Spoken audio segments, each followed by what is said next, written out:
Today, we're going to show you how to install the Oracle surface mount halos on a 2015 to 2018 Dodge Challenger. The great thing about the Oracle surface mount halos is they install on the outside of the headlight bezel rather than inside of the headlight. This makes installation super easy. There's no need to take the bumper off, no reason to take the headlights out, open the headlights. Everything's going to install on the outside of the vehicle, which makes this really easy for a DIY Challenger owner that wants to install this kit themselves.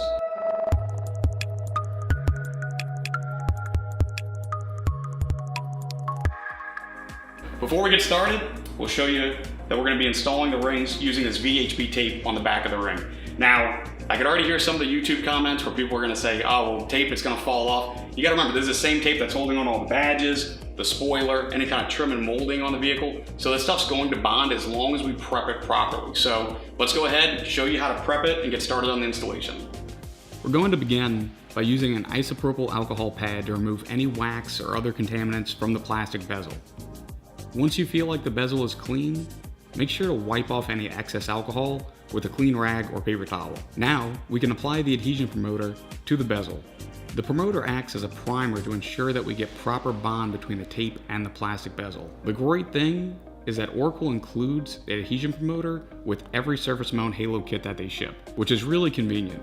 Remember, this pad is a one-time use, so it's recommended to prep all 4 rings at the same time so that it doesn't dry out. So in this next step, we're going to disconnect the driver from the halo.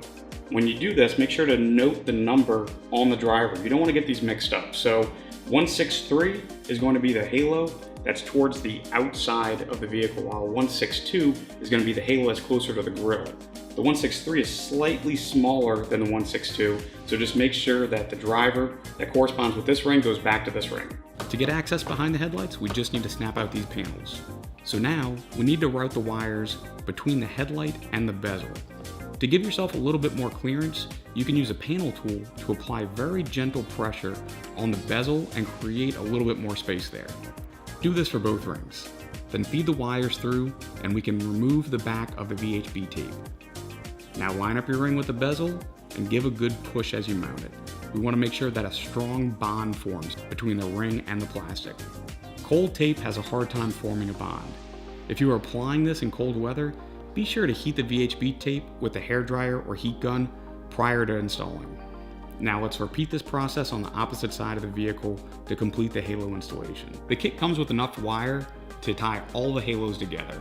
Once we tie all these halos together, and since this is a color shift kit, we're going to have all the corresponding colors match, we then connect them to the control box. We'll mount our control box in a dry location and get power under the hood at this post here.